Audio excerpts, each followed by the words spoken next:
तो हेलो दोस्तों, कैसे हो आप लोग। उम्मीद करते हैं बढ़िया होंगे और अपनी पढ़ाई को बहुत ही ज़बरदस्त तरीके से कर रहे होंगे। तो आज हम लोग 6 नंबर के क्वेश्चन को डिस्कस करने वाले हैं। तो चलिए वीडियो को शुरू करते हैं।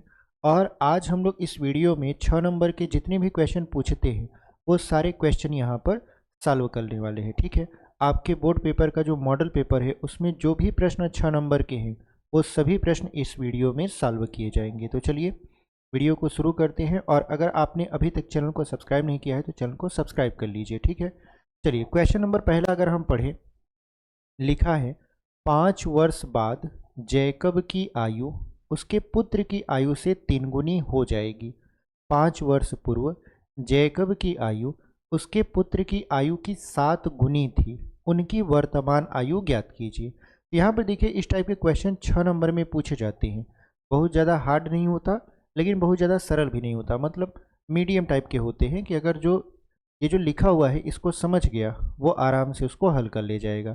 देखिए यहाँ पर 2 लोग हैं, एक है जैकब और एक है उसका पुत्र। तो यहाँ पर सबसे पहले लिख देंगे इधर जैकब,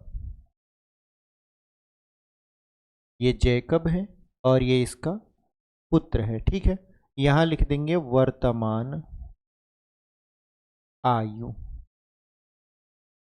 देखिए हमें नहीं पता कि जैकब की वर्तमान आयु क्या है या उसके पुत्र की वर्तमान आयु क्या है, तो हम लोग क्या करेंगे, यहाँ पर हम लोग जैकब की आयु मान लेंगे x वर्ष। तो यहाँ पे लिख देते हैं x वर्ष और पुत्र की आयु को मान लेते हैं y वर्ष। ठीक है, अब पढ़ना शुरू करते हैं। लिखा है 5 वर्ष बाद जैकब की आयु उसके पुत्र की आयु से 3 गुनी हो जाएगी। यानी वर्तमान से 5 साल बाद। देखिए जब बाद की बात आती है तो वहाँ पर प्लस होता है, और जब पहले की बात आती है, पूर्व की बात आती है, वहाँ पर माइनस होता है। तो यहाँ पर 5 वर्ष बाद लिखेंगे 5 वर्ष बाद, या पश्चात भी बोलते हैं इसको, पश्चात। अगर हम देखें जैकब की आयु और यहाँ पर इसके पुत्र की आयु, तो आप देखो जैसे 5 साल बाद कह रहा है, तो 5 साल बाद का मतलब ये है कि 5 वर्ष दोनों में जुड़ेंगे। क्यों जुड़ेंगे? क्योंकि देखिए जैकब की भी उम्र बढ़ेगी और पुत्र की भी उम्र बढ़ेगी। जैसे एक लड़का अभी 10 वर्ष का है तो 5 साल बाद वो कितने साल का हो जाएगा? 15 साल का हो जाएगा। लेकिन अगर आपसे हम कहें कि अगर उसके पिता की उम्र 35 साल है तो 5 साल बाद उसके पिता की उम्र कितनी हो जाएगी? 40 वर्ष हो जाएगी। यानी दोनों बढ़ेंगे, पुत्र भी बढ़ेगा तो पिता भी बढ़ेगा। यानी 5 वर्ष पश्चात अगर हम देखें जैकब की आयु, तो जैकब अभी x वर्ष का था लेकिन 5 वर्ष बढ़ गया, यानी ये हो गया आपका x + 5, यहाँ पर लिख सकते हो आप वर्ष। और जो पुत्र है वो है y + 5 और यहाँ पर वर्ष। ठीक है, यानी दोनों की उम्र 5-5 साल बढ़ गई। 5 साल बढ़ गई, लेकिन उसके बाद क्या करा है कि 5 वर्ष बाद जैकब की आयु उसके पुत्र की आयु से 3 गुनी हो जाएगी। यानी जो जैकब की आयु है, यानी x + 5 पुत्र की आयु से, तो पुत्र की आयु है y + 5 से 3 गुनी हो जाएगी। यानी पुत्र की आयु से 3 गुना हो जाएगा।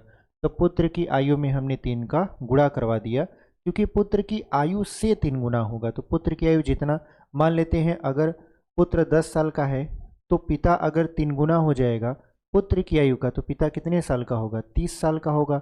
यानी पुत्र की आयु का 3 गुना, तो 10 × 30। तो इस तरीके से हमने पुत्र की आयु में क्या किया? 3 से गुणा करवा दिया।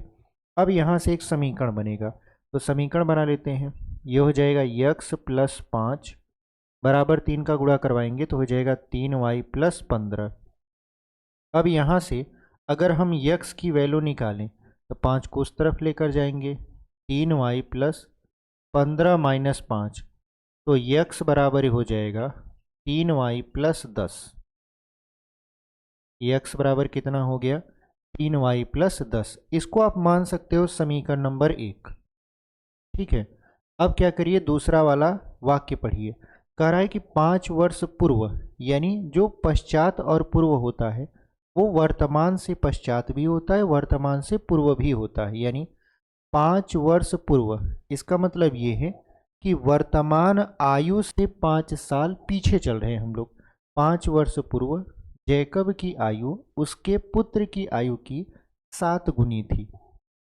यानी अगर हम लोग 5 वर्ष पूर्व, पूर्व का मतलब होता है पीछे, ठीक है, 5 साल अगर हम पीछे चलते हैं तो जैकब कितने साल का होगा? जैकब और यहाँ पर इसका पुत्र, तो जैकब अभी अगर x वर्ष का है तो 5 साल पहले x माइनस 5 वर्ष का होगा, और पुत्र वर्तमान में y वर्ष का है तो 5 साल पहले 5 माइनस y वर्ष होगा। इतनी बात समझ में आई?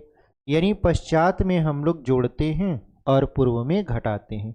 उसके बाद कह रहा है कि 5 वर्ष पूर्व जैकब की आयु उसके पुत्र की आयु की 7 गुनी थी। यानी जैकब की आयु जो कि है x माइनस 5, उसके पुत्र की आयु जो कि है y माइनस 5, तब पुत्र की आयु का 7 गुना कौन था? आपका यहाँ पर जैकब। तो x माइनस 5 बराबर 7 का गुणा कर देंगे y में, तो ये हो जाएगा 7y माइनस 7 पचे 35।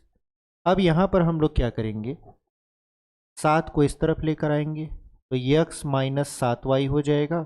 5 को उस तरफ लेकर जाएंगे तो माइनस 35 अपनी जगह पर है, 5 जाएगा तो प्लस 5 हो जाएगा। तो x माइनस 7y बराबर 35 में से 5 को घटाएंगे तो माइनस में 30 बचेगा। इसको हम लोग मान लेते हैं समीकरण नंबर 2। अब यहाँ पर देखिए, समीकरण नंबर 1 में आपने x का मान पहले से ही निकाल के रखा है। समीकरण नंबर 2 में है x माइनस 7y बराबर माइनस 30। तो हम लोग समीकरण 1 का मान कहाँ रख देंगे? समीकरण नंबर 2 में। यानी x का मान समीकरण नंबर 2 में रख देंगे तो हमारा y का मान निकल जाएगा। तो चलिए रख देते हैं। यहाँ पे लिखेंगे समीकरण 1 का मान समीकरण 2 में रखने पर, ठीक है, समीकरण 1 का मान समीकरण नंबर 2 में रखने पर, तो x की जगह पर क्या रखोगे आप? 3y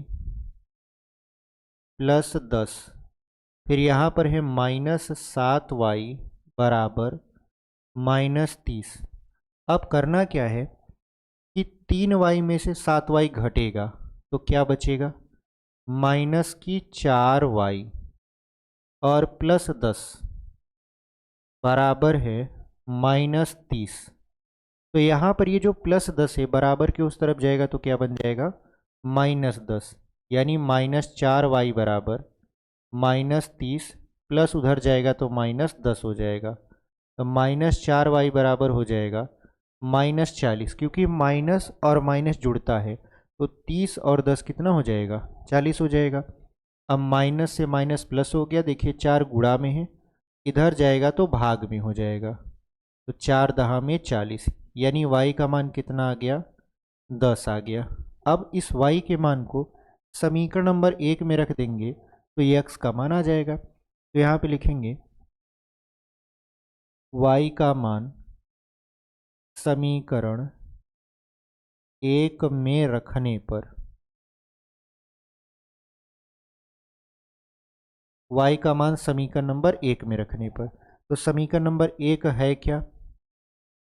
x बराबर 3y प्लस 10, ठीक है। अब यहाँ पर करना क्या है कि हमको y की जगह पर 10 रखना है, तो चलिए रख देते हैं। यहाँ पर x बराबर 3 गुणे y की जगह पर क्या होगा? 10, फिर प्लस 10, तो x बराबर हो जाएगा 3 दहा में 30, फिर प्लस 10, 30 और 10 हो जाएगा आपका यहाँ पर 40। यानी x की वैल्यू कितना आ गया? 40 आ गया। x हमने क्या मान के रखा था? जैकब की आयु। तो जैकब की जो वर्तमान आयु है वो कितना आ गया? 40 वर्ष।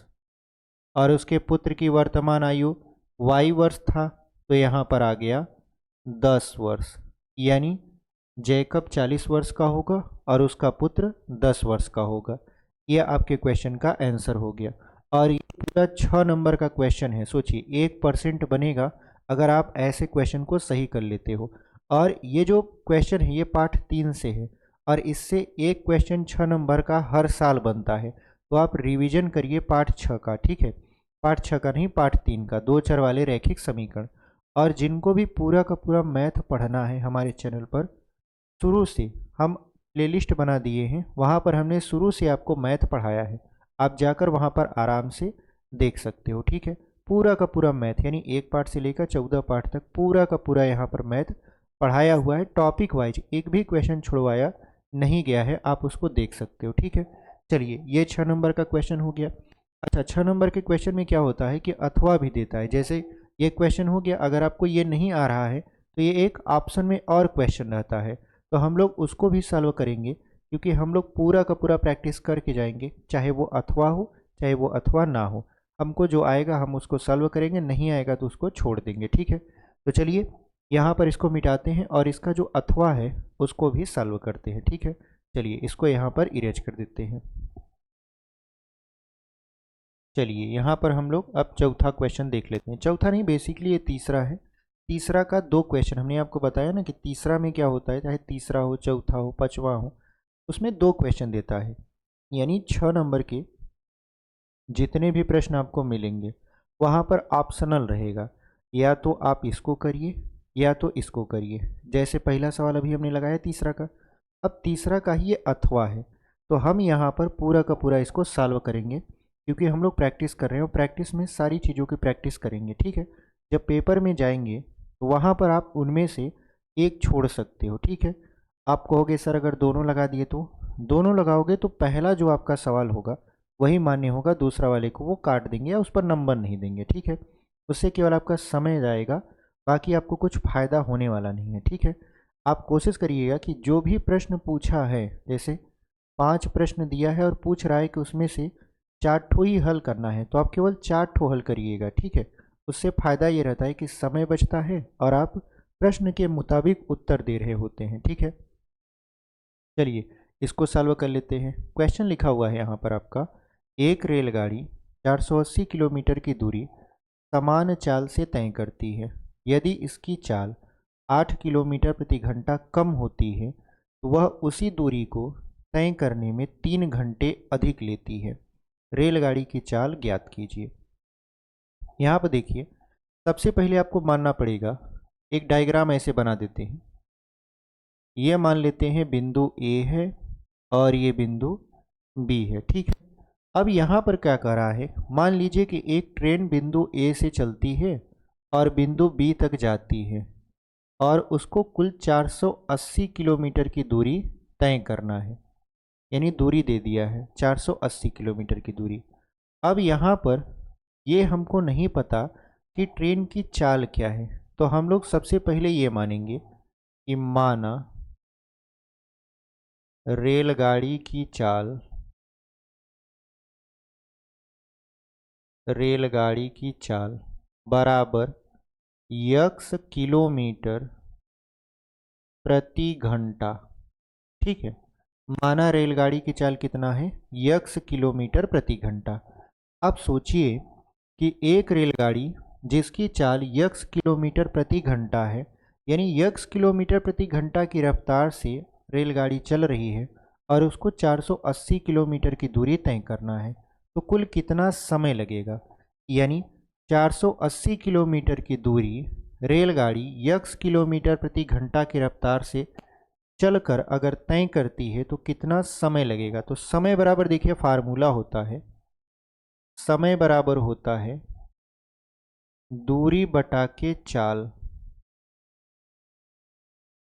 यानी समय बराबर दूरी है 480 किलोमीटर और चाल है यक्स किलोमीटर प्रति घंटा, तो जो समय लगेगा वो लगेगा 480 बटा यक्स घंटा।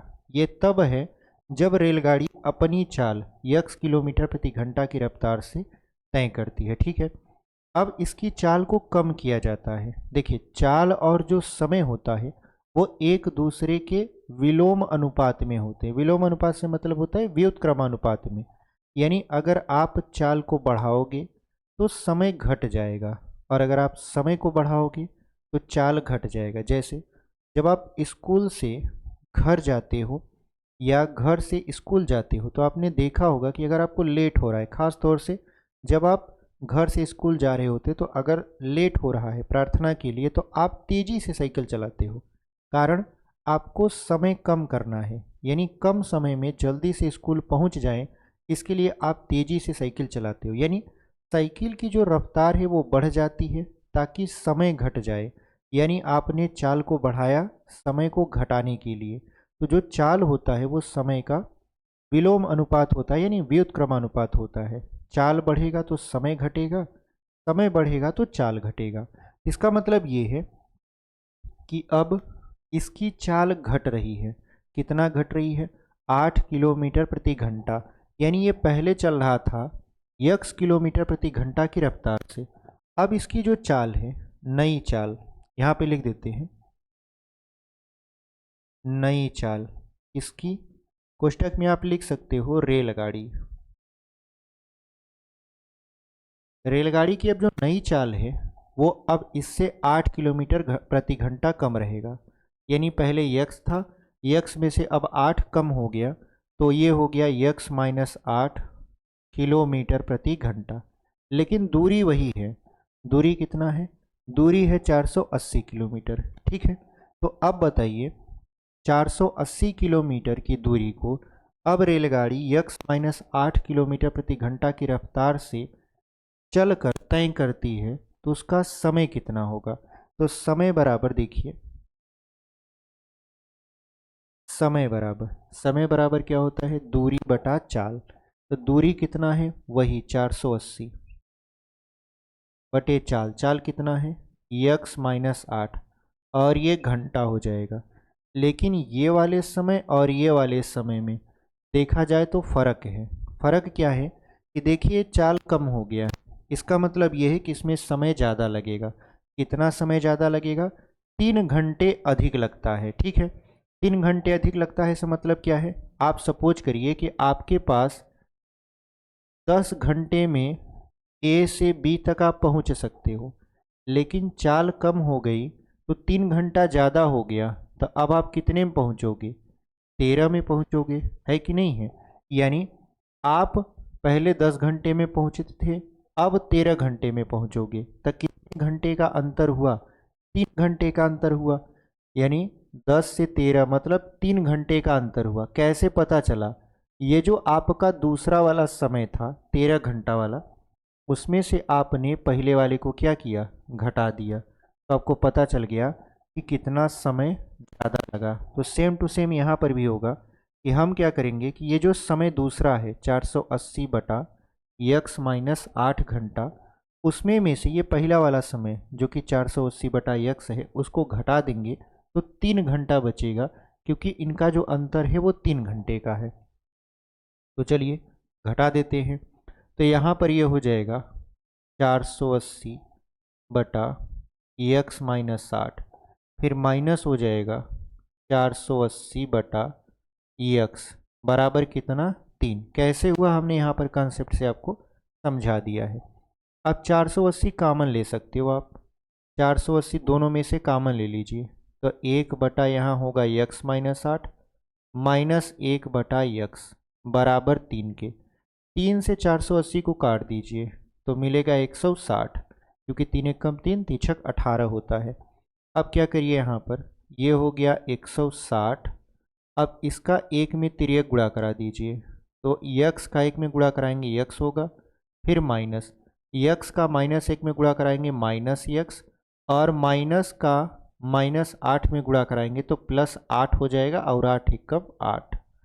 और यहाँ पर नीचे यक्स का यक्स में गुणा करवा दीजिए तो हो जाएगा यक्स स्क्वायर, माइनस 8 का यक्स में गुणा करवा देंगे तो 8 यक्स। ठीक है, बराबर यहाँ पर चूंकि 3 एकम 3 हो गया तो यहाँ पर बचा 1। इस तरीके से हम यहाँ पर क्या किए, चीज़ों को हल कर लिए। अब माइनस और प्लस ये ख़त्म हो जाएगा, यानी माइनस यक्स और प्लस यक्स ये ख़त्म हो गया। बचा क्या? 160 और 8, बीच में देखिए यहाँ पर गुणा है, तो इसका मतलब 8 का 160 से गुणा होगा, तो 16 अट्ठे 128, यानी ये हो जाएगा आपका कितना? 1280 बराबर। अब ये जो यक्स स्क्वायर माइनस 8 यक्स दिख रहा है इसका 1 में गुणा करवा दीजिए, तो ये हो जाएगा एक्स स्क्वायर माइनस 8x। अब आप क्या करिए कि इसको उस तरफ लेकर जाइए, तो ये हो गया आपका कितना, एक्स स्क्वायर माइनस 8x, ये प्लस है बराबर के उस तरफ जाएगा तो माइनस 1280 हो जाएगा, बराबर इधर जीरो के। ठीक है, यानी ये वाला उधर चला गया तो क्या बचा, जीरो बचा। अब इसका गुणनखंड करना है। ठीक है, तो चलिए इसका गुणनखंड कर देते हैं हम लोग। सबसे पहले आपको क्या करना पड़ेगा, 1280 का लसन निकालना पड़ेगा ताकि आप जोड़ा बना पाओ। ठीक है, तभी तो आपका गुणनखंड होगा। तो यहाँ पर 1280, आप क्या करते हैं, 2 से काटते हैं, 2 छः 12, 2 चौका 8, जीरो, यहाँ पर हो जाएगा 32, फिर 2 से काटेंगे तो 16, फिर 2 से काटेंगे तो 8, फिर 2 से काटेंगे तो 4, फिर 2 से काटेंगे तो 2, फिर 2 से काटेंगे तो 1 यानी 10, फिर 2 से काटेंगे तो 5, फिर 5 से काटेंगे तो 1 हो जाएगा। ठीक है, अब इसी में से हमको क्या करना है, जोड़ा बनाना है। तो जैसे अगर हम जोड़ा बनाएं, 2 दूना 4, 4 दूना 8, 8 दूना 16, 16 दूना 32 और 32 दूना 64 हो जाएगा, या 5 दूना 10, 10 दूना 20 और 20 दूना 40। 40 में से अगर हम 32 को घटा देते हैं तो बचेगा 8। ठीक है, और 40 में अगर हम 32 का गुणा करवा देते हैं तो ये हो जाएगा माइनस 1228। इसका मतलब ये है कि इसको हम तोड़ सकते हैं दो भागों में, एक तो है 40 और दूसरा है माइनस की 32। ठीक है, यहाँ पर देखिए माइनस है, इसका मतलब ये है कि 40 वाले को माइनस करना पड़ेगा और 32 वाले को प्लस। ऐसा इसलिए कर रहे हैं ताकि आप -40 में से 32 को घटाओ तो -8 मिले, और -40 का 32 में गुणा कराओ तो -1280 मिले। यानी हमारा जो पूरा का पूरा गुणनखंड है वो बैठना चाहिए, इस वजह से यहाँ -40 और +32 में ये टूट जाएगा। ठीक है, तो अब हम लोग क्या करते हैं, ये तो पता चल गया है, इसको यहाँ मिटा के तब सवाल लिखेंगे।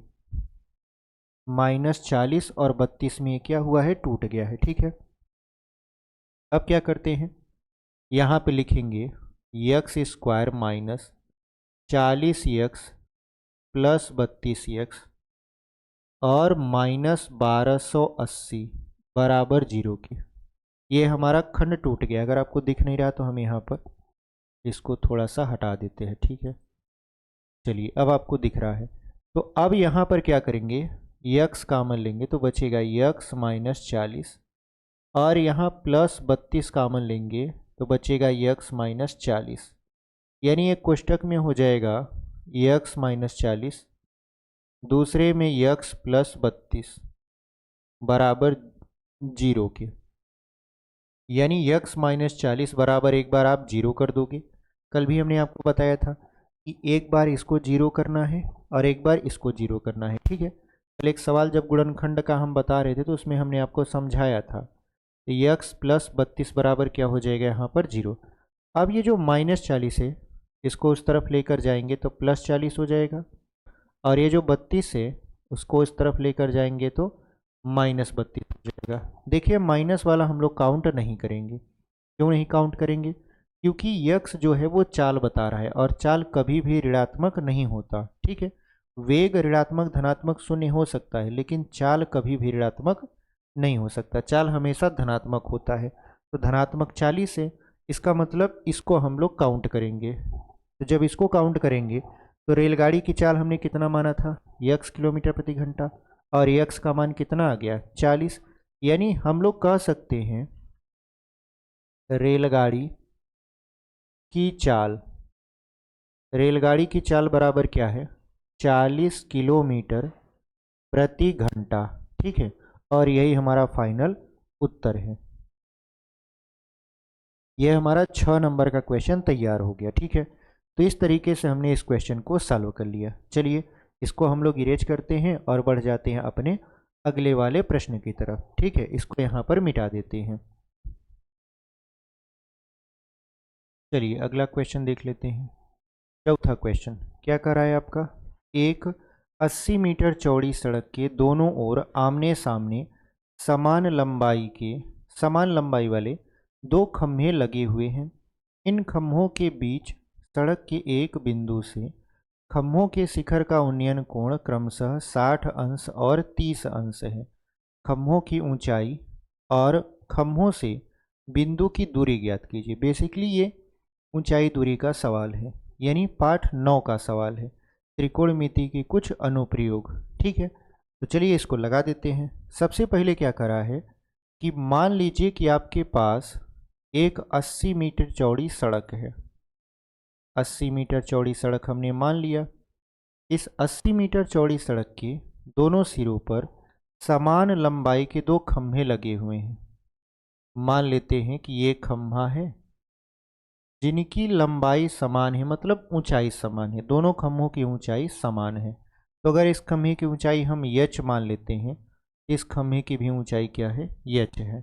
अब कह रहा है कि सड़क के एक बिंदु से, मान लेते हैं सड़क पर एक बिंदु यहाँ पर है, इस बिंदु से अगर आप खंभों को देखते हो, मान लेते हैं हमने यहाँ पर पहला खंभा देख लिया, उसके बाद यहीं से दूसरा खंभा देख लिया, यानी इस बिंदु से हम पहले खंभे को और इस बिंदु से दूसरे खंभे को देखते हैं, तो जो कोण बनता है वो क्रमशः 60 अंश और 30 अंश बनता है।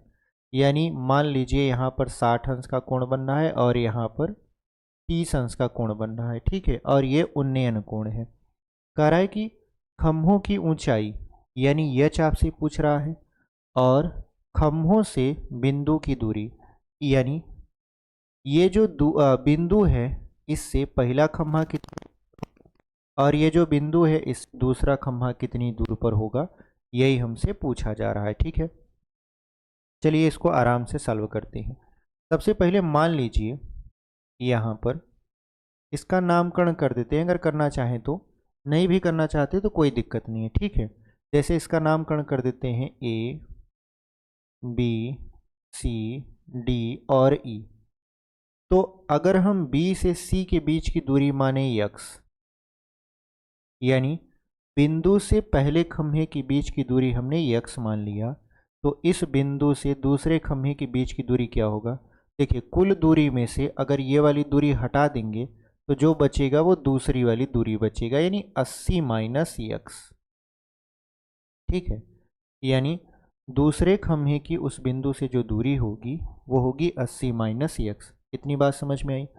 अब हमको करना क्या है कि सबसे पहले हम चलते हैं इस वाले त्रिभुज में। कौन से वाले त्रिभुज में, त्रिभुज ABC में, त्रिभुज ABC में। ठीक है, आप ये सारा चीज़ लिख सकते हो या डायरेक्टली भी कर सकते हो, जैसे हमने जब पढ़ाया था ऊंचाई दूरी या त्रिकोणमिति के कुछ प्रयोग, तो आपने देखा होगा कि हम वहाँ पे डायरेक्ट कर रहे थे, वो त्रिभुज का नामकरण नहीं कर रहे थे या त्रिभुज का नाम नहीं लिख रहे थे, डायरेक्ट आपको बता कर रहे थे कि ये वाला त्रिभुज है और इसमें हम ये काम कर रहे हैं। हालांकि यहाँ पर हमने त्रिभुज ले लिया है तो उससे ज़्यादा फर्क पड़ने वाला है नहीं। ठीक है, अब यहाँ पर त्रिभुज ABC में हम लोग क्या लगाएंगे, टैन थीटा। टैन थीटा इस वजह से क्योंकि लंब बटा आधार, तो लंब बटा यहाँ पर आधार, यानी टैन थीटा त्रिकोणमितीय अनुपात यहाँ पर लगेगा। थीटा की जगह पर क्या हो जाएगा, टैन 60 अंश बराबर लंब, लंब है आपका h और आधार है आपका x। टैन 60 अंश का मान क्या होता है, अंडर रूट में 3 होता है, बराबर h बटा के x। x का अंडर रूट 3 में गुणा करवा देंगे तो ये हो जाएगा अंडर रूट में 3x बराबर h। इसको मान लीजिए समीकरण नंबर 1, इसको ऐसे ही छोड़ दीजिए। ठीक है, अब चलते हैं हम लोग किस में, त्रिभुज EDC में। तो यहाँ पे लिख देते हैं त्रिभुज EDC में अगर हम लोग चलें तो यहाँ पर भी हमको क्या लगाना पड़ेगा, टैन थीटा। टैन थीटा ही क्यों, क्योंकि देखिए थीटा, थीटा के सामने की भुजा होती है लंब, ये लंब हो गया और आधार हमारा दिया है, यानी लंब और आधार दिया है तो लंब और आधार को टैन दर्शाता है, इस वजह से हमने टैन थीटा लिया है। ठीक है, अब क्या करते हैं हम लोग, यहाँ पर ये हो जाएगा टैन थीटा की जगह पर 30 अंश बराबर लंब, लंब है h और आधार है 80 माइनस x। तो टैन 30 अंश का मान कितना होता है, 1 बटा अंडर रूट में 3 रख देते हैं, बराबर h बटा 80 माइनस यक्स, तिर्यक गुणा करवा लेते हैं। तो यहाँ पर तिर्यक गुणा करवाते हैं तो 80 माइनस यक्स का 1 में गुणा करवाएंगे, ये हो जाएगा 80 माइनस यक्स। √3 का एच में गुणा कराएंगे तो √3h आएगा। अब यहाँ पर हम लोग करते क्या हैं, यहाँ पर हम लोग एच का मान जो कि समीकरण नंबर 1 में हमने माना था उसको यहाँ पे रख देते हैं। आप चाहो तो इसको समीकरण 2 भी मान सकते हो ऐसे। तो लिखेंगे यहाँ पर समीकरण 1 का मान, समीकरण 1 का मान समीकरण 2 में रखने पर, समीकरण 1 का मान हम लोग कहाँ रखेंगे, समीकरण नंबर 2 में रखेंगे। अब ये हो जाएगा 80 माइनस यक्स बराबर √3 गुणित एच। एच का मान क्या है, रूट में 3x है तो ऐसे लिख दिए। अब देखिए √3 का √3 में गुणा होगा तो 3 ही आता है, यानी ये हो जाएगा 80 माइनस यक्स बराबर 3x। ठीक है, अब ये जो माइनस यक्स है ये बराबर के उस तरफ जाएगा, तो बराबर के उस तरफ जाएगा तो क्या होगा, 80 बराबर ये हो जाएगा 3x, माइनस तो उस तरफ गया तो प्लस x बन गया। अब 3x और x कितना हो जाएगा, 4x, यानी 80 बराबर 4x, ये 4 गुणा में ही धराएगा, भाग में हो जाएगा। तो 80 बटा 4 बराबर x, 4 से काट देंगे तो ये हो जाएगा आपका 20 बराबर x की, यानी जो x की वैल्यू आई वो आ गया आपका 20। अब इस x का मान समीकरण नंबर 1 में रख देते हैं, ठीक है, ताकि हमको h की वैल्यू पता चल जाए। तो लिख दीजिए x का मान समीकरण 1 में रखने पर, x का मान कहाँ रख रहे हैं हम लोग, समीकरण नंबर 1 में रखने पर, तो रख दीजिए। तो यहाँ पर है √3x बराबर h के, तो इस x की जगह पर हम लोग अब 20 रखने वाले हैं। ये हो जाएगा √3 गुणित x का मान है 20 बराबर h के, तो 20 का √3 में गुणा होगा, ये हो जाएगा 20 √3 बराबर h। h क्या है, h है खम्भों की ऊंचाई, यानी प्रत्येक खम्भे h ऊंचाई के हैं, समान ऊंचाई के हैं, तो एक खम्भे की जो ऊंचाई आएगी वो आएगी 20 √3 यहाँ पर मीटर। ठीक है, उसके बाद हमसे पूछ रहा था कि प्रत्येक खम्भे की बिंदु से दूरी बताइए। तो जैसे पहला खम्भा हमने इसको माना तो इसके बीच की दूरी थी 20 ही, यानी इस बिंदु इस पहले खम्भे के बीच की दूरी x थी और x का मान कितना आ गया 20, यानी पहले खम्भे से वो बिंदु 20 मीटर की दूरी पर होगा। तो रही बात दूसरे खम्भे से, तो दूसरे खम्भे से क्या होगा कि ये देखिए 80 है और x का मान आ चुका है 20, तो 80 में से 20 घटा देंगे तो क्या बचेगा 60 मीटर, यानी पहले खम्भे से वो बिंदु 20 मीटर की दूरी पर है तो दूसरे खम्भे से वो बिंदु 60 मीटर की दूरी पर है। आप चाहो तो हिंदी में लिख सकते हो, यहाँ पर आप लिख सकते हो प्रत्येक खम्भे की ऊंचाई, प्रत्येक खम्भे की ऊंचाई बराबर क्या हो जाएगा 20 √3 मीटर। ठीक है, और आप नीचे ऐसे लिख सकते हो बिंदु से पहला खंभा 20 मीटर की दूरी पर होगा तथा दूसरा खंभा 60 मीटर की दूरी पर होगा। यानी बिंदु से जो पहला खंभा है वो 20 मीटर की दूरी पर है और जो दूसरा वाला खंभा है वो आपका 60 मीटर की दूरी पर है। तो इस तरीके से हमने इस क्वेश्चन को सॉल्व कर लिया। ये क्वेश्चन 6 नंबर का है, आपका 6 नंबर फिक्स हो चुका है। ठीक है, तो चलिए इसको इरेज कर देते हैं और उम्मीद करते हैं कि आपको ये चीज़ें समझ में आ रही होंगी। ठीक है, इसको यहाँ पर मिटा देते हैं और फिर बढ़ते हैं अपने अगले वाले प्रश्न की तरफ। चलिए यहाँ पर हम इसका अथवा सॉल्व कर लेते हैं, ठीक है, क्योंकि हर एक प्रश्न में 6 नंबर के आपको अथवा मिलेगा ही मिलेगा। चौथा क्वेश्चन क्या कर रहा है, चौथा का अथवा, समुद्र तल से 75 मीटर ऊंची लाइट हाउस के शिखर से देखने पर दो समुद्री जहाज़ों के अवनमन कोण 30 अंश और 45 अंश हैं। यदि लाइट हाउस के एक ही ओर एक जहाज दूसरे जहाज के ठीक पीछे हो तो दोनों जहाज़ों के बीच की दूरी ज्ञात कीजिए। तो देखिए यहाँ पर ये लाइट हाउस है, ठीक है। हमने आपको बताया था कि लाइट हाउस से क्या किया जाता है, एक तरीके से सिग्नल दिया जाता है जहाज़ों को, ठीक है। उस एरिया में जाने से मना किया जाता है जिस एरिया में तूफान आने की संभावना होती है, या कभी कभी जहाज़ें रास्ता भटक जाती है तो उनको रास्ता दिखाने का भी ये काम करते हैं। ये मान लेते हैं लाइट हाउस है और इसकी ऊंचाई जो है वो है 75 मीटर। अब यहाँ पर सोचिए कोई व्यक्ति है, ठीक है, और वो समुद्र में आ रही जहाज़ों को देखता है, समुद्र में आ रही अपनी तरफ जो जहाज़ है उनको देखता है। वो देखता है कि एक जहाज़ जो है, जैसे मान लेते हैं ये नाव बना दिए, दूसरे जहाज़ के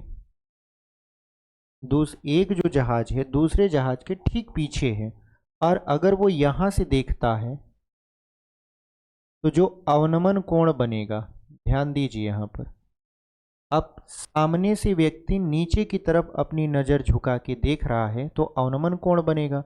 अवनमन कोण कह रहा है कि 30 अंश और 45 अंश है, ठीक है। देखिए जो चीज़ें जितना दूर जाएंगी कोण उतना कम बनेगा, और जो चीज़ें जितना पास आती हैं कोण उतना बड़ा बनता है। तो जो आपका कोण है 45 और 30, तो जो 30 वाला होगा वो दूर वाले जहाज़ के लिए होगा, और जो 45 वाला होगा वो नज़दीक वाले जहाज़ के लिए होगा। यानी यहाँ पर अगर वो पहली जहाज़ को देखता है तो 45 अंश का यहाँ पर अवनमन कोण बना देता है, ठीक है। और दूसरी जहाज़ को अगर देखेगा, यहीं से वो दूसरी जहाज़ को देखता है तो दूसरी जहाज़ के लिए जो कोण बनेगा उसका यहाँ से लेकर यहाँ तक बेसिकली ये बनेगा आपका कितने अंश का, तो ये बनेगा आपका 30 अंश का, ठीक है। क्योंकि देखिए ये और ये एक दूसरे के समांतर रेखा हैं, और जब समांतर रेखा को ऐसे तिर्यक रेखा काटता है तो इसके एकांतर कोण बराबर होते हैं। यानी यहाँ पर जो कोण बनेगा वो 45 अंश का बनेगा एकांतर कोण से, और यहाँ पर जो कोण बनेगा वो 30 अंश का बनेगा। मान लीजिए ये लाइट हाउस का बिंदु ए है, ये बी है, ये सी है और ये डी है। तो हमको बेसिकली दोनों जहाज़ों के बीच की दूरी बतानी है, यानी हमको बताना है सी डी कितना है। तो हम इसको मान लेते हैं कि ये ए रहा होगा, दोनों जहाज़ों के बीच की दूरी क्या रही होगी, ए रही होगी। उसके बाद बी और सी के बीच की दूरी हमें नहीं पता तो हम मान लेंगे ये यक्स है, ठीक है। अलग अलग मानेंगे, दोनों को अगर यक्स मान लें या दोनों को ए मान लें तो दिक्कत हो जाएगा समझने में कि ये कौन सा मान है, ठीक है। दोनों बराबर बराबर आने लगेंगे, जबकि अगर हम यक्स और ए मान के हल कर सकते हैं तो ए की वैल्यू हमको ये बताएगी कि दोनों जहाज़ों के बीच की दूरी क्या है। तो चलिए सबसे पहले कौन से त्रिभुज में चलते हैं, त्रिभुज ए बी सी में चलते हैं। त्रिभुज ए बी सी में अगर हम बात करें थीटा की, तो देखिए थीटा यहाँ पर है, तो थीटा के सामने की भुजा होती है लंब। तो लंब बटा आधार कौन दर्शाता है, टैन दर्शाता है, यानी इसमें लगेगा टैन थीटा। तो टैन थीटा बराबर होता है लंब बटा आधार। टैन थीटा की जगह पर क्या होगा, 45 अंश बराबर लंब, लंब का मान है 75, यानी ऊंचाई 75 है, बटे में ये हो जाएगा यक्स, क्योंकि आधार यक्स है। तो टैन 45 का मान होता है 1, तो 1 बराबर ये हो गया 75 बटा के यक्स। तो यक्स से 1 में गुणा करा देते हैं, तो जब आप यक्स से 1 में गुणा कराएंगे तो ये हो जाएगा यक्स बराबर 75 अंश, यानी 75 जो कि मीटर में है, ये अंश में नहीं आएगा, ये मीटर में है, ठीक है। यानी बी से लेकर सी के बीच की जो दूरी है वह है 75 मीटर। अब हम लोग बात करते हैं त्रिभुज ए बी डी में, यानी बड़े वाले त्रिभुज में। तो चलिए इसको यहाँ पर बॉक्स में लिख देते हैं, ये हमारे काम आएगा। अब हम लोग चलते हैं त्रिभुज ए बी डी में। अगर हम लोग त्रिभुज ए बी डी को ध्यान से देखें तो क्या यहाँ पर देखने को मिलेगा, ये है थीटा। थीटा के सामने की भुजा है ए बी जो कि लंब होगा और ये पूरा आधार होगा, तो मतलब इसमें भी आपका tan थीटा ही लगेगा।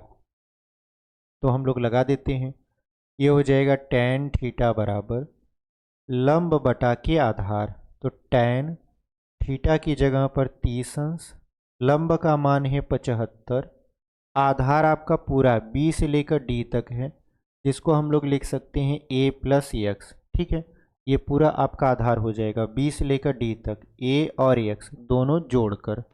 अब tan 30 का मान होता है 1/√3, ये 75 है, बटे में a प्लस x का मान क्या है 75 है, तो आप यहाँ पर लिख दीजिए। ठीक है, अब तिर्यक गुणा करवा लेते हैं, तो ये हो जाएगा a प्लस 75 बराबर 75 में √3 का गुणा कराएंगे तो ये हो जाएगा 75√3।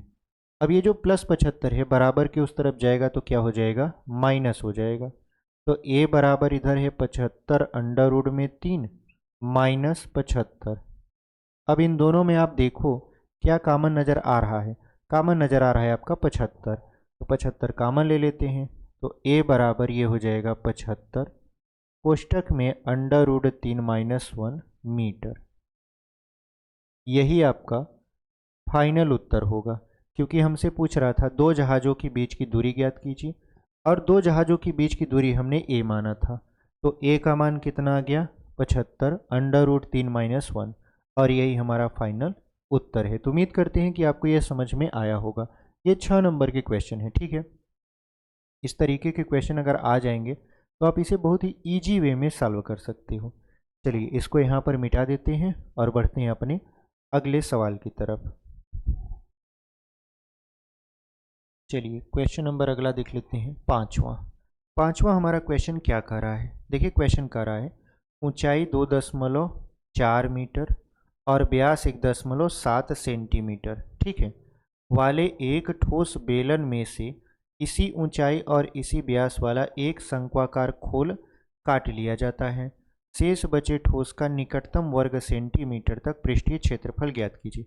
ये जो ऊंचाई 2.4 मीटर है, हमको लगता है ये आपका सेंटीमीटर में दिया है। एक बार यहाँ पर हम चेक कर लें, क्योंकि हो सकता है कि टाइपिंग एरर हो। ठीक है, पता चले कि हम सेंटीमीटर को मीटर में कन्वर्ट करके हल करने लगे और आपका उत्तर ही नहीं आए, तो ऐसा नहीं है। हम एक बार इसको क्या करते हैं, चेक कर लेते हैं। ठीक है, आपका जो सवाल है पाँचवा, अच्छा ये मीटर और सेंटीमीटर में सही में दिया है। ठीक है, टाइपिंग एरर नहीं है, वो लिखा है ऊंचाई 2.4 मीटर और व्यास 1.4 सेंटीमीटर वाला। ठीक है, तो चलिए हम लोग मीटर को सेंटीमीटर में कन्वर्ट करेंगे, उसके बाद ही लिखेंगे। ठीक है, चलिए यहाँ पर कह रहा है कि आपके पास एक बेलन है।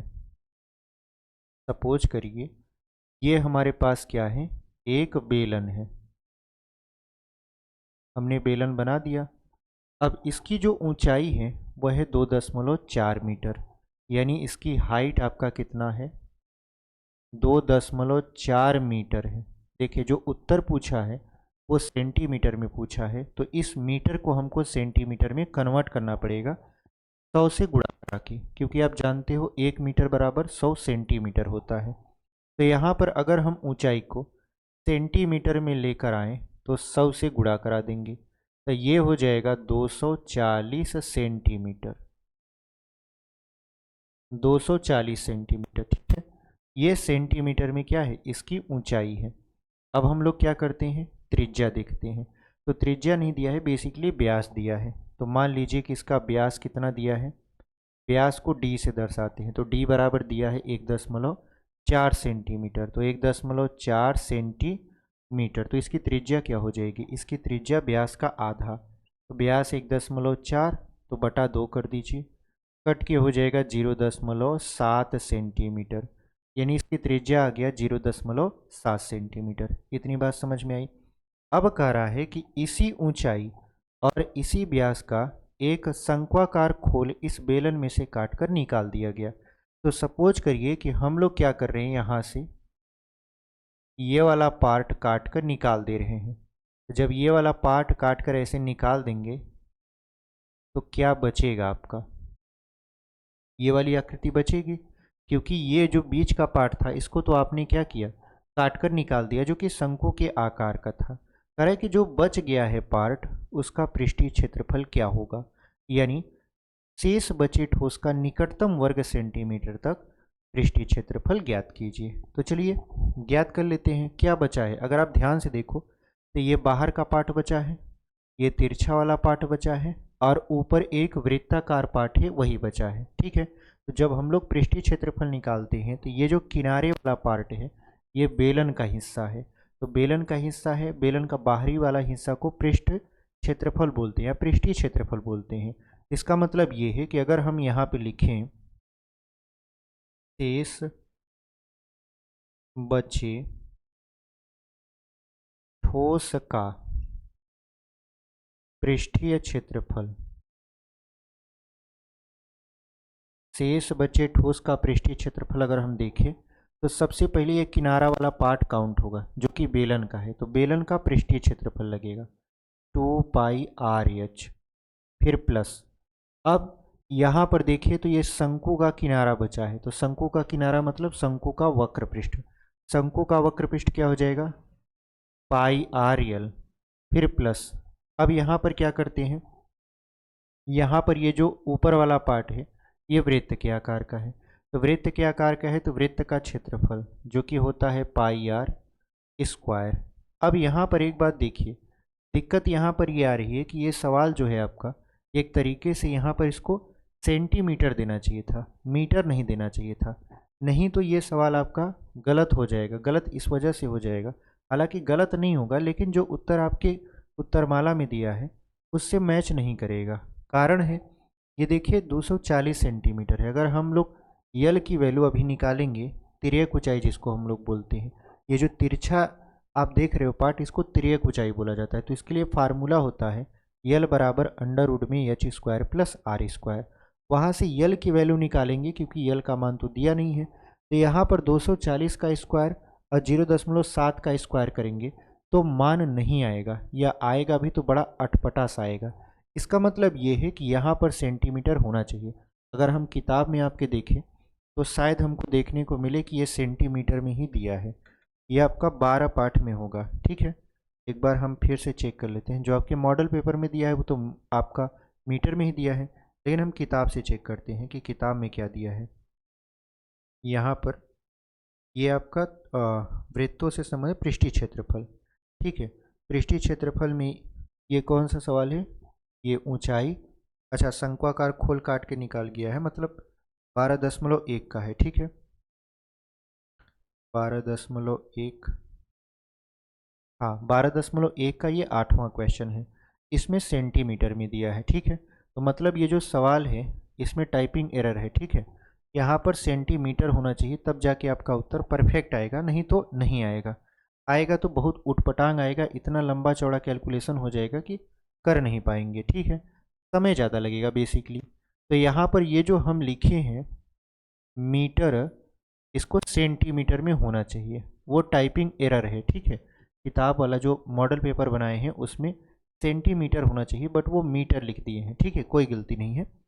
अब आप देखो, अगर हम यल का मान निकालें तो हमने कहा यल होती है तिरछी ऊंचाई, तो यल बराबर होता है √h² प्लस r²। तो यल बराबर एच का मान क्या है 2.4, इसका स्क्वायर कर देते हैं, फिर प्लस आर का मान है 0.7 का स्क्वायर कर देते हैं। तो यल बराबर 2.4 का स्क्वायर होता है 5.76 और 0.7 का स्क्वायर होता है 0.49। ठीक है, अगर इसको आप जोड़ोगे तो आएगा कितना, ये आएगा आपका अंडर में 6.25, जिसका वर्गमूल होता है 2.5 और ये सेंटीमीटर में आएगा, यानी जो तिर्यक ऊंचाई आई वो आया 2.5 सेंटीमीटर। अब करना क्या है, देखिए अगर आप इसको सरल से सरल तरीका से हल करना चाहते हो तो कॉमन लेना सीखिए। कॉमन अगर आप लेते हो तो बहुत सारी चीज़ें ऐसी होती हैं जो सॉल्व हो जाएंगी। जैसे इसमें कॉमन क्या है, pi r, pi r, pi r, यानी सब में पाई आर है, तो हम लोग पाई आर कॉमन लेते हैं। जैसे पाई आर कॉमन लेंगे तो यहाँ पर बचेगा 2h, फिर प्लस यहाँ पर यल, फिर प्लस यहाँ पर आर। अब देखिए पाई का मान यहाँ पर रखने के लिए तो दिया नहीं है, तो हम लोग 22/7 रखेंगे, तो रख देते हैं। पाई का मान हो जाएगा 22/7, आर की वैल्यू 0.7, फिर कोष्टक में 2 गुणित एच, एच का मान है 2.4, यल का मान है 2.5, फिर आर का मान है 0.7। अब क्या करते हैं, इन सब का गुणा और जोड़ करते हैं, ठीक है। तो चलिए गुणा और जोड़ करवा देते हैं। यहाँ पर देखिए 7 से 7 खत्म हो जाएगा 0.1 बार में, तो 22 गुणे बचेगा 0.1, और यहाँ पर 24 दूना 48 यानी 4.8, फिर प्लस हो जाएगा 2.5, फिर प्लस हो जाएगा 0.7। अब इसको जोड़ते हैं, ठीक है। अगर हम इसको जोड़ें, यहाँ पर हटा देते हैं इसको, यहाँ पर इसको हटा देते हैं, ठीक है। अगर इसको जोड़ें तो देखिए 8 5 13, 13 और 7 हो जाएगा 20, 20 की हो गया यहाँ पर 0, ठीक है। उसके बाद 2 और 4, 6, 6 और 2 जो हासिल लगा था इसको जोड़ेंगे 8, यानी ये 8.0 प्राप्त होगा। ये पूरा अंदर का जो हम लोग जोड़े हैं, ठीक है। बाकी बाहर क्या है, बाहर है गुणा में 0.1 और यहाँ पर है 22। अब 22 का 8 में गुणा कराते हैं तो 22 अट्ठे 176 होता है, और यहाँ 0.1। अगर हम इसका गुणा करवा देंगे तो ये हो जाएगा 17.6 सेंटीमीटर स्क्वायर, जिसको हम लोग बोलते हैं 18 सेंटीमीटर स्क्वायर लगभग में, और यही हमारा फाइनल आंसर होता है। तो इस तरीके से हमने इस क्वेश्चन को बहुत ही बेहतरीन तरीके से सॉल्व कर लिया। उम्मीद करते हैं कि आपको ये समझ में आया होगा, ठीक है। चलिए इसको इरेज कर देते हैं और अगले क्वेश्चन की तरफ बढ़ जाते हैं। इसको यहाँ पर हम लोग मिटा देते हैं, ठीक है। चलिए यहाँ पर इसका अथवा देख लेते हैं। अथवा क्या कर रहा है आपसे, ऊंचाई 220 सेंटीमीटर और आधार का व्यास 24 सेंटीमीटर वाले एक बेलन, जिस पर ऊंचाई 60 सेंटीमीटर और त्रिज्या 8 सेंटीमीटर वाला एक अन्य बेलन अध्यारोपित है, से लोहे का एक स्तंभ बना है। इस स्तंभ का द्रव्यमान ज्ञात कीजिए, जबकि दिया है 1 घन सेंटीमीटर लोहे का द्रव्यमान 8 ग्राम, लगभग में 8 ग्राम होता है, और पाई का मान आप 3.14 का यूज कर सकते हो, ठीक है। तो चलिए इस क्वेश्चन को लगाते हैं। देखिए इसमें कह रहा है कि आपके पास एक लोहे का बेलनाकार स्तंभ है, तो यहाँ पर ये हमारा मान लेते हैं लोहे का बेलनाकार स्तंभ है, जिसकी ऊंचाई है 220 मीटर। ऊंचाई कितना है, 220 मीटर नहीं है, सेंटीमीटर है, तो यहाँ पर सेंटीमीटर कर देंगे हम लोग। यहाँ पर हम लोग क्या कर देंगे, सेंटीमीटर। चलिए लिख देते हैं सेंटीमीटर। और इसका व्यास कितना दिया है, 24 सेंटीमीटर। तो इसका व्यास, व्यास को डी से दर्शाते हैं, तो डी बराबर होता है 24 सेंटीमीटर। तो त्रिज्या क्या हो जाएगा, 24 का आधा 12 सेंटीमीटर। अब हमको त्रिज्या पता है, ऊंचाई पता है, लेकिन सवाल में कह रहा है कि इसके ऊपर एक और बेलन अध्यारोपित है इस तरीके से, जिसकी ऊंचाई दिया है 60 सेंटीमीटर और त्रिज्या दिया है 8 सेंटीमीटर। यानी इसकी ऊंचाई, इसको कैपिटल से दर्शाते हैं, इसको बड़े आर से दर्शा दें, ताकि दोनों का आर और एच समझ में आए, नहीं तो दोनों मिक्स हो जाएंगे। इसको स्मॉल एच मानते हैं और ये है 60 सेंटीमीटर, और इसकी जो त्रिज्या है स्मॉल आर, इसको मानते हैं 8 सेंटीमीटर, ठीक है। अब कह रहा है कि इस स्तंभ का द्रव्यमान ज्ञात कीजिए, जबकि दिया है 1 घन सेंटीमीटर लोहे का द्रव्यमान लगभग 8 ग्राम होता है। तो कहने का मतलब ये है कि इसका हमको आयतन निकालना है। आयतन निकालने के बाद उसमें 8 से गुणा करवा देना है, तो जो आंसर आएगा वो आपका आएगा ग्राम में। फिर अगर हम लोग क्या करेंगे, 1000 से भाग कर देंगे तो बन जाएगा किलोग्राम। तो चलिए कर देते हैं इसको। यहाँ पर सबसे पहले क्या होगा, सबसे पहले हम लोग क्या करेंगे, इस स्तंभ का आयतन निकालेंगे। तो लिख देते हैं यहाँ पर स्तंभ का आयतन। स्तंभ का आयतन क्या होता है, तो यहाँ पर बेलन है तो बेलन का आयतन पाई आर स्क्वायर एच। तो यहाँ पे लिख देते हैं पाई आर स्क्वायर एच, फिर plus pi r square h, यानी बड़े बेलन का आयतन प्लस छोटे बेलन का आयतन। अब इन दोनों में कॉमन क्या है, इन दोनों में कॉमन है पाई, तो पाई कॉमन ले लेते हैं। पाई जैसे ही कॉमन लिए, यहाँ बच गया आर स्क्वायर एच फिर प्लस आर स्क्वायर एच। अब इन दोनों की वैल्यू को रख दिया जाए। पाई का मान कितना रखना है, 3.14। इस आर का मान है 12, तो 12 गुणे 12, और एच का मान है 220, 220 कर दिया गया।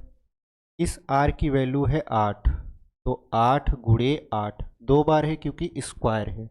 फिर यहाँ पर गुणे एच, एच का मान क्या है 60 सेंटीमीटर। इतनी बात समझ में आई। अब करना क्या है, इनका गुणा करवा देना है। तो चलिए गुणा करवा देते हैं। देखिए इधर है आपका 3.14। अब यहाँ पर गुणा करवाते हैं, 12 जीरो हम जीरो, 12 दूना 24, 12 दूना 24 और 2 26, और इधर वाला 12 बचा है। फिर यहाँ पर करते हैं 8 ठाई 64, फिर गुणे यहाँ पर 60। अब ये हो जाएगा 3.14, फिर 12 जीरो हम जीरो, 12 चौक 48, 12 छः 72 और 4 76, फिर 12 दूना 24 और 7 31। ठीक है, अब क्या करना है, अब 64 का 60 में गुणा करवा देना है। तो 6 चौक 24, 6 छक्का 36 और 2 38, और यहाँ पर जीरो। अब देखिए 3.14, यहाँ पर जीरो, 8 और 4 होता है 12, फिर 8 और 6 14, तो 1 हासिल 15, फिर 3 और 1 4, 4 में 1 हासिल लगेगा 5, फिर यहाँ पर हो जाएगा 3। बेसिकली अगर हम इसको हटा दें, ये गुणा है, ठीक है, यानी ये हो जाएगा आपका कितना 35,520 जोड़ने पर पूरा। जीरो में जीरो जीरो हो गया, 8 और 4 12 हो गया, 8 और 6 14, 1 15 हो गया, 3 और 1 4, 1 5 हो गया, 3 हो गया। अब करना क्या है कि एक जीरो से ये जो एक अंक दशमलव है वो खिसक जाएगा, यानी इसको हम ऐसे लिख सकते हैं 31.4 गुणे 3552, क्योंकि ये जो दशमलव जीरो था इससे दशमलव क्या हुआ, एक अंक खिसक गया। अब अगर हम देखें तो क्या होना चाहिए यहाँ पर, अगर हम देखें तो 8 से इसमें गुणा करवाना है। अभी पहले हम लोग इसका इसमें गुणा करवा देते हैं, फिर 8 से गुणा करवाएंगे। तो चलिए 3.14 का इधर गुणा करवाते हैं। 3552 में 314 का गुणा करवाना है। तो यहाँ पर क्या हो जाएगा, यहाँ पर हो जाएगा 4 दूना 8, 4 पंचे 20, 22, 4 तिहाई 12, 2 14, यहाँ पर 2 5 5 और 3, फिर 3 दूना 6, फिर 15, यहाँ पर 10, ये हो जाएगा 8 2 13 हो जाएगा, 5 हो जाएगा, 1 हो जाएगा, 1 हो जाएगा, 1 हो जाएगा। ठीक है, अगर हम गुणा कराएं तो यहाँ पर देखिए 8 2 6 5 11, 2 13, 5 5 10, 4 14, 1 15, 6 3 9 1 10, 1 11, यहाँ 1 1, इतना आ गया आपका। अब अगर हम दशमलव लगाएंगे तो एक अंक पर यहाँ दशमलव, तो एक अंक पर यहाँ दशमलव लगेगा, यानी ये आ गया 1 1 1, फिर 5, फिर 3, 2.8 सेंटीमीटर क्यूब। ठीक है, अब करना क्या है, यहाँ पर दिया है 1 सेंटीमीटर क्यूब, यानी 1 घन सेमी, 1 घन सेमी अगर हम देखें तो किसके बराबर है, 1 घन सेमी लोहे का द्रव्यमान है लगभग 8 ग्राम, तो 1 घन सेमी बराबर है 8 ग्राम। तो हमारे पास कितना घन सेमी है? हमारे पास है 11, 15, 32.8 घन सेमी। घन सेमी का मतलब सेंटीमीटर क्यूब। तो अगर हम इसका निकालेंगे तो 11, 15, 32.8 सेंटीमीटर क्यूब लोहे का द्रव्यमान बराबर क्या हो जाएगा? बराबर ये होगा कि हम लोग क्या करेंगे, यहाँ पर 8 से इसमें गुणा करवा देंगे। तो चलिए इसको पहले मिटा देते हैं यहाँ से, उसके बाद गुणा करवाते हैं, ठीक है। अगर ये दिखने में थोड़ा सा दिक्कत हो रहा है तो हम लोग क्या करते हैं, इसको ऐसे छिपा देते हैं ताकि ये जगह बच जाए। अब देखो करेंगे क्या हम लोग, यहाँ पर लोहे का द्रव्यमान निकाल रहे हैं। द्रव्यमान बराबर हो जाएगा 11, 15, 32.8 का हम लोग 8 में गुणा करा देंगे, और ये जो आएगा वो आएगा आपका ग्राम में, ठीक है। तो 8 का 8 में गुणा करवा देते हैं। 8 × 64, 8 दूना 16, 22 और 8 3 24, 24 और 2 26, 8 5 40, 40 और 2 42, 8 1 कम 8 4 12, फिर 8 1 कम 8 1 9, फिर यहाँ पर हो जाएगा 8 1 कम 8। यानी ये कितना आ गया आपका, यहाँ पर देखें तो 8 × 64, फिर 8 दूना 16 22, फिर 8 3 24 2 26, 8 5 40 2 42, 8 1 कम 8 4 12, 8 1 कम 8 1 9, फिर 8 1 कम 8। यानी एक अंक पर दशमलव लगा दें तो ये ग्राम में आ गया। अगर हम लोग इसी में 1000 से भाग कर दें, क्योंकि आप जानते हो कि 1 किलोग्राम बराबर क्या होता है आपका, यहाँ पर 1000 ग्राम होता है। तो 1000 से भाग कर देंगे तो हमारा क्या हो जाएगा, यहाँ पर ये किलोग्राम में कन्वर्ट हो जाएगा। तो 1000 से भाग जब आप करोगे तो ये जो दशमलव है ये 3 स्थान बाएं तरफ खिसकेगा। ये हो जाएगा 892.2624 किलोग्राम। यही आपका क्या हो जाएगा, फाइनल आंसर हो जाएगा। तो इस तरीके से हमने इस क्वेश्चन को भी सॉल्व कर लिया। तो ये रहे आपके 5 क्वेश्चन, जो कि आपका यहाँ पर 5 क्वेश्चन ही, बेसिकली 3 क्वेश्चन 4 फिर 5, दोनों में 2-2 क्वेश्चन थे, तो कुल 6 क्वेश्चन है। 6 क्वेश्चन आपके 6 नंबर के, ठीक है। तो आप अगर 6 नंबर के क्वेश्चन इस तरीके से करते हो तो बहुत ही बेहतरीन तरीके से आपका रिजल्ट बनने वाला है। तो कैसा लगा ये प्रैक्टिस सेट, उम्मीद करते हैं कि आपको समझ में आया होगा। जो भी सवालें हम 6 नंबर का लेकर आए थे वो आपको बहुत ही बेहतरीन तरीके से समझ में आएगी, ठीक है। अगले वीडियो में हम लोग डिस्कस करेंगे बहुविकल्पी 20 क्वेश्चन, ठीक है। तो चलिए इसी के साथ मिलते हैं आपसे एक अगली वीडियो में, जहाँ पर हम लोग बहुविकल्पी क्वेश्चन डिस्कस करेंगे, फिर 2 नंबर के, फिर 4 नंबर के और फिर 6 नंबर के। इसी तरीके से हमारा प्रैक्टिस सेट आगे बढ़ता रहेगा। और अगर आपको कोई भी सवाल समझ नहीं आता, या आप लगा रहे हो, आपके पास सवाल है और वो सवाल का उत्तर नहीं पता है आपको, या लगा रहे हो नहीं आ रहा है, तो आप उसको पूछ सकते हो हमसे बहुत ही ईजी वे में। आप कमेंट बॉक्स में भी पूछ सकते हो, ठीक है। हम वहाँ पर उसका जवाब दे देंगे। तो चलिए मिलते हैं इसी के साथ एक अगले वीडियो में। अभी तक चैनल को सब्सक्राइब नहीं किया है तो चैनल को सब्सक्राइब कर लीजिए। वीडियो पसंद आई है तो लाइक कर दीजिए, अपने दोस्तों तक भी इसे शेयर कर दीजिए, ठीक है। मिलते हैं आपसे एक अगली वीडियो में, तब तक के लिए धन्यवाद।